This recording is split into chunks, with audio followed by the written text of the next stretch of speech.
Kuna aina ya watoto na malezi ya mzazi ndio huwa yanazitengeneza hizi aina za watoto. Kuna mtoto, kuna katoto na kuna litoto. Sasa hili litoto hili lina malezi yake. Ukienda ugenini unafika, wewe hodi karibu umeingia tu hivi hapo hapo tayari. Hujajua ni litoto, katoto au mtoto. Unasikia wenyeji wanakuambia hii baka, mwache huyo, yaani huyo mwache tu hata kusumbua wewe. Acha mtoto. Sasa lile litoto huwa linaona hawa hapa nyumbani huwa wanipi ushirikiano. Huyu atakuwa ni litoto wenzangu. Kwa kwenye akili anaanza kuona leo nimetembelewa na litoto wenzangu. Sasa wewe ukishamweka pale, unadhani imeenda. Wewe unarudi pale mbele yao nini, stories zinaendelea na nini na nini. Ninakuja. Ikisha kuja.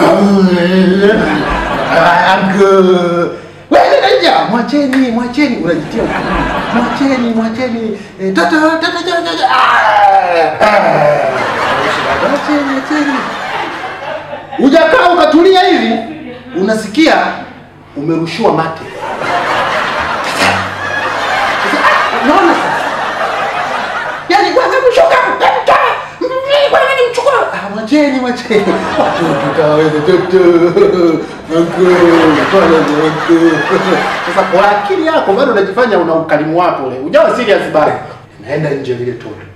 Inajua leo nimetembelewa na mtoto wenzangu. Wewe ulikurupukia kubeba mtoto ugenini hujui. Type za mtoto, mwache kwanza mtoto mjue. Ana utundu kiasi gani. Wewe umefika tu mlangoni cha yako. Naenda nje. Bado mission inaendelea. Nenda nje. Fika pale nje, alichukui kiatu cha mama, cha baba, cha kaka, kwa sababu wote linawafahamu mishe zao. Linachukua kiatu cha mgeni. Chako wewe mwenyewe. Linakuja kwenye pazia pale. Linakishika namna hii. Wewe bado endelea kwa msiba. Wakati unachukua mocho ali.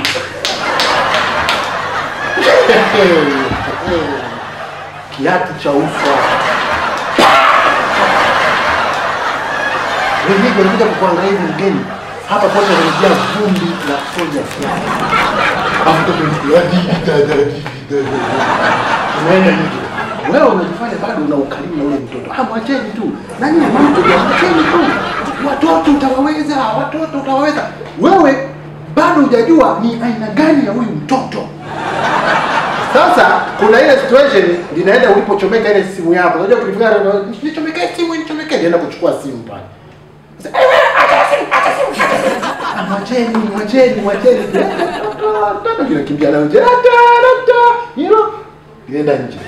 Sasa anaambia, mwacheni atarudi.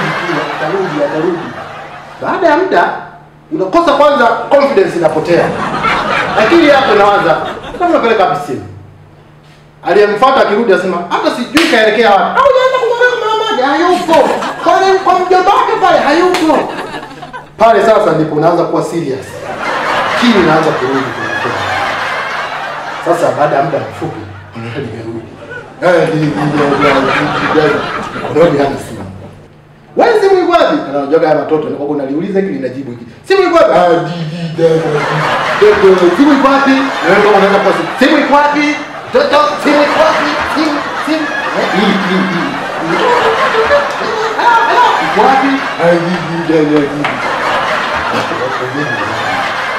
Sasa anakuja mtu anasema, "Mama, waziamini ni nini?" Wewe anasema Adili dada, wewe hujamuelewa Adili dada akisemaga hivyo. Wewe, kwa hiyo simu Adili dada. Sasa wewe na Adili dada unakosa kununua na bana gani? Adili dada, simu kwenye sufuria la uji. Unabaki kama mgeni. Hapo ushakuwa serious sasa. Yaani hauna tena mambo ya mwacheni, umeshakuwa serious. Kwenye sufuria la uji, nyinyi mmepika uji. Siko mama nani jirani hapa. Sasa wale hiyo nyumba wanataka hiyo familia hawanaga hata heshima tu na wao. Kuna vile vitu vinatokea hata kama ni mgeni. Inabidi tu mcheke. Nasikia watu nje wanacheka. Mtoto jamani, simu kwenye sufuria la uji. Yaani nakwambia hivi SMS zote zinaelea. Amleteni sasa hivi tumeenda kuchukua, amesema ngoja kwanza uji wenyewe hujaungwa sukari. Ngoja waunge sukari kwanza, inapogoma namna hii. Una muda kunibeba. Kwanza usimpokee mtoto. Ukienda ujue. Subiri kwanza ujue ni type gani ya mtoto.